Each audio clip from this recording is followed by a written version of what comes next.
తెలంగాణలో ఆర్టీసీ ఉద్యోగులు ధర్నా చేస్తారు. చెయ్యండి, అది మీ హక్కు. కానీ ఆత్మహత్యలు చేసుకోకూడదు. ఎన్ని సమస్యలున్నా పోరాడి కొట్లాడి సాధించవచ్చు. ఇలా పోరాడి కొట్లాడే కదా తెలంగాణ సాధించుకున్నాం.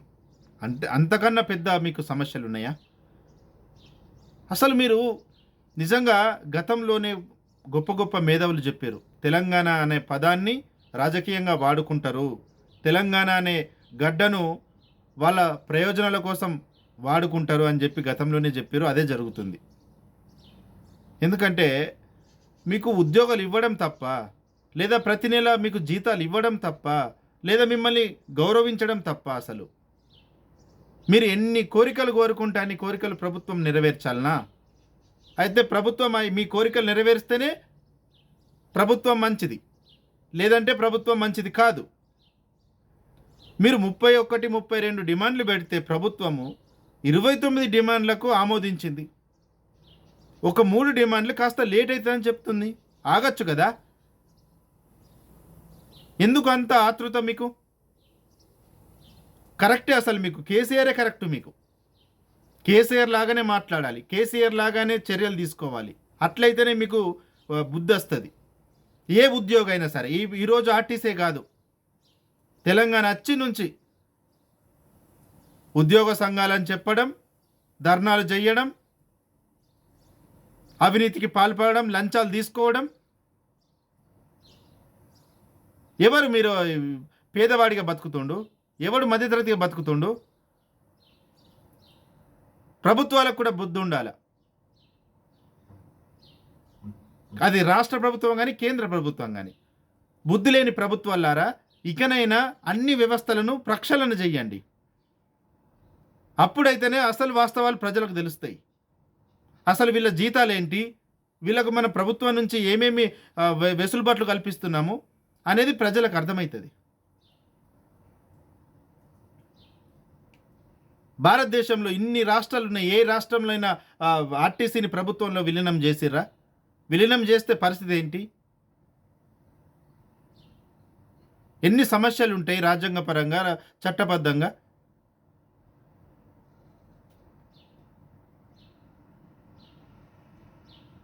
ఆర్టీసీ వాళ్ళు అంటారు, అంగన్వాడీ వాళ్ళు అంటారు, ఎలక్ట్రిసిటీ డిపార్ట్మెంట్ అంటారు. ఇట్లా ప్రతి ఒక్క డిపార్ట్మెంటు ధర్నా చేయాలి. మీకు ఉద్యోగాలు ఇవ్వడం తప్పు, అసలు మీకు ప్రతి నెల జీతాలు ఇవ్వడం తప్పు. అడ్డగోలుగా లంచాలు తీసుకుంటున్నారు. వీటిపైన చర్యలు తీసుకోలేకపోవడం పెద్ద పొరపాటు. అసలు ఇది తక్షణమే ప్రభుత్వము ఒక మంచి నిర్ణయం తీసుకొని ప్రతి ఒక్క ఉద్యోగి పైన ఈ అవినీతి మరకలు ఉన్నాయా లేవా అని ఒకసారి చూడండి. అప్పుడైతే ఎవడు అసలు ధర్నా చేయడానికి ఎవడు ముందుకు వస్తాడో తెలుస్తుంది. అప్పుడు ఇలాంటి చీడపురుగుల వల్ల నిజాయితీ పరులను అసలు గుర్తించలేకపోతున్నాం. ఇలాంటి నీచుల వలన నిజాయితీ పరులను కూడా అందులో వాళ్ళతో కలపాల్సి వస్తుంది. ఒక ప్యూను, ఒక చపరాసి, ఒక అటెండరు, వారి ఆస్తులు ఈరోజు కోట్లల్లో ఉంటాయి. తెలంగాణ వచ్చిన తర్వాత ఒక ఎంఆర్ఓ ఆస్తులు ఈరోజు తెలంగాణలో ఎక్కడ చూడండి మినిమం 100 కోట్లు ఉంటుంది. ఇంకా అంతకంటే ఎక్కువనే, మినిమం 100 కోట్లు. నేను నిజాయితీ పరులను అంటలేను. ఎక్కువ శాతం 100కి 98% అవినీతి పరులు ఉన్నారు కాబట్టే ఇటువంటి మాటలు మనం మాట్లాడాల్సి వస్తుంది. ఇక ఐఏఎస్, ఐపీఎస్, ఇంకా అంతకంటే గొప్ప వాళ్ళ పరిస్థితి మనము ఊహించుకోలేము. వాళ్ళ ఆస్తులు మినిమం 1000 కోట్లు ఉండొచ్చు. సగటున చూసినా కూడా ఎంఆర్ఓ ఆస్తులే 1000 ఉంది ఈరోజు తెలంగాణలో. ఇక ఎమ్మెల్యే, ఎంపీ, ముఖ్యమంత్రుల ఆస్తులు చూస్తే అది అసలు మనము అందుకోలేము. అంత డబ్బులు వాళ్ళు సంపాదించారు. మరి ఆ సంపాదన ఏ విధంగా వచ్చింది? మరి అటువంటి ప్లాన్లు మరి ప్రజలకు ఎందుకు చెప్తలేరు? అలా ప్రజలు కూడా సంపాదించుకుంటారు కదా. అడ్డగోలుగా ఎక్కడంటే అక్కడ అసలు ఈ తెలంగాణ అనేది, ఉద్యమం అనేది స్వార్థం అయిపోయింది. నిజాయితీగా పోరాడిన వాళ్ళేమో మట్టిలో కలిసిపోయారు, వాళ్ళు కనుమరుగైపోయారు, వాళ్ళ ఊసే లేదు అసలు. కానీ ఈరోజు దురదృష్టం ఏంటంటే వీళ్ళకి ఉద్యోగాలు ఇచ్చి ప్రతి నెల జీతాలు ఇస్తూ వాళ్ళను మంచిగా గౌరవిస్తే కూడా ఏమేమి ఏది కోరుకుంటే వాటికి వాళ్ళు లొంగిపోతారు. ప్రభుత్వం ప్రజలు కూడా మమ్మల్నే కరెక్ట్ అంటున్నారు అని చెప్పి మా వల్లనే ప్రభుత్వాలు మారతాయని అనుకొని అడ్డగోలుగా ధర్నాలు చేయడం, ప్రజలను ఇబ్బంది పెట్టడం, ఇది కరెక్టా? ప్రభుత్వం ఒక నిర్ణయం తీసుకొని ప్రక్షాళన చేస్తున్నామంటే ఏం చేస్తారు మీరు? గడ్డి బీక్తారా? ఏ ఉద్యోగం అయినా సరే, అది ఆర్టీసీ కానీ, లేదా అంగన్వాడీ కానీ, లేదా ఎంఆర్ఓ వ్యవస్థ కానీ, ఏ వ్యవస్థ అయినా సరే ఏం చేస్తారు? గడ్డి బీక్తారా? ప్రక్షాళన చేస్తే గడ్డి బీక్తారా? ప్రజలకు కూడా బుద్ధి ఉండాలి, చదువుకున్న యువతకు కూడా సిగ్గుండాలి. ప్రభుత్వాన్ని డిమాండ్ చేయాల్సింది అన్ని వ్యవస్థలను ప్రక్షాళన చేయాలని డిమాండ్ చేయాలి. అప్పుడే కదా ప్రతి ఒక్కరికి ఉపాధి దొరుకుతుంది. అసలు వాస్తవాలు ప్రజలు తెలుసుకుంటారు. అసలు ప్రభుత్వం అంటే ఏంటి, ప్రభుత్వం ద్వారా ఎవరెవరికి ఏం పోతున్నాయి, ఎవరెవరి దగ్గర నుంచి ఏం వస్తున్నాయి అని ప్రజలకు తెలుస్తుంది.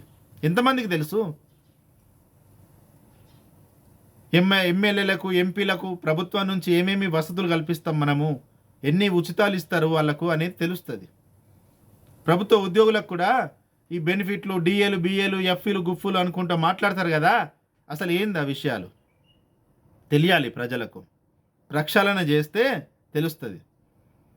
ప్రభుత్వం కూడా తక్షణమే వీళ్ళకి కావాల్సిన ఏం చేయండి, వీళ్ళ జీతాలు, వీళ్ళ టీఏలు, డిఏలు, లేకపోతే వీళ్ళ రిటైర్మెంట్ డబ్బులు ఇవి కూడా సెటిల్మెంట్లు చేసి ప్రక్షాళన చేయండి. మళ్ళీ నోటిఫికేషన్ ఇవ్వండి ఉద్యోగంకి, తెలుస్తుంది అప్పుడు అసలు ప్రభుత్వ ఉద్యోగం అంటే ఏంటిదో. చట్టపరంగా చట్టం బరాబర్ అమలు చేయండి, అప్పుడు తెలుస్తుంది కదా ఎవరు నిజాయితీ పరులు, ఎవరు అవినీతి పరులని.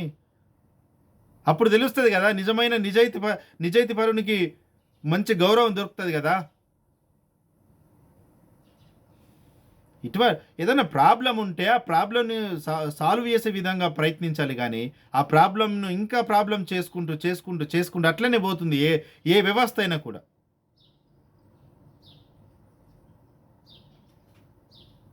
దయచేసి ప్రజలు ఆలోచించండి. ఈ ఆర్టీసీ వ్యవస్థలో అసలు నిజాయితీగా ఎవరు పనిచేస్తారు? అసలు నిజాయితీగా పనిచేసేది వాళ్ళు డ్రైవర్లు, కండక్టర్లు, మెకానిక్లు. అక్కడ ఆ బస్ స్టాండ్లో, డిపోలో, లేదా అంటే అక్కడ ఉన్న ఆ సిబ్బంది, ఆ సాఫ్ సఫాయి చేసే సిబ్బంది, వీళ్ళు కదా పనిచేసే వాళ్ళు. వీళ్ళు ఎంతమంది ఉన్నారు? వీళ్ళ మీద ఈ ఏసీ రూములలో కూర్చుండి ఆర్డర్లు ఇచ్చేవారు ఎంతమంది ఉన్నారు? ఒకసారి చూడండి. ఈరోజు ధర్నా చేస్తున్న వాళ్ళు కూడా మీ డిమాండ్లలో నిజాయితీ ఉంటే, మీరు నిజాయితీ పరులు అయితే మీరు చేయాల్సిన డిమాండ్ ఏంటి? ఆర్టీసీని ప్రభుత్వంలో విలీనం చేయడం కాదు. మీరు చేయాల్సిన నిజమైన డిమాండ్, అసలైన డిమాండ్ ఏంటంటే మొత్తం ఆర్టీసీ వ్యవస్థను, డ్రైవరు, కండక్టరు, మెకానిక్ వ్యవస్థ, అక్కడ సాఫ్ సఫాయి చేసే వీళ్ళందరికీ హక్కు కల్పించాలి. వీళ్ళకు ఈ ఆర్టీసీ వ్యవస్థను హ్యాండ్ ఓవర్ చేయాలి. అప్పుడు తెలుస్తుంది కదా అసలు పనిచేసేవారు ఎవరు, ఈ సంస్థను కాపాడుతున్నది ఎవరని. ఏసీ రూములలో కూర్చునేవాడు ఈ సంస్థను కాపాడుతుండా, లేదా ఈ రోడ్డు మీద ఈ బస్సును నడిపేవాడు, కండక్టర్గా పనిచేసేవాడు, ఆ సాఫ్ సఫాయి చేసేవాళ్ళు, ఆ మెకానిక్లు కానీ వీళ్ళు నడిపిస్తారు ఈ సంస్థనని తెలుస్తుంది. ఇది కదా మీరు చేయాల్సిన డిమాండు. ప్రభుత్వం కూడా ఆలోచించాలి కదా.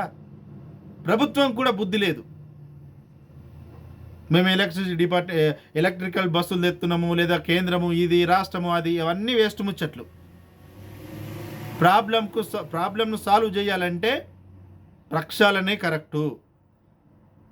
ఆర్టీసీ బాగుపడాలన్నా, ప్రజలకు అన్ని గ్రామాలకు బస్సు వెళ్ళాలన్నా, అన్ని వసతులు కల్పించాలన్నా ఈ డ్రైవరు, కండక్టరు, మెకానిక్, అక్కడున్న సిబ్బందిని, వీళ్ళకు మాత్రమే ఈ ఆర్టీసీని మనము అటాచ్ చేస్తే ఖచ్చితంగా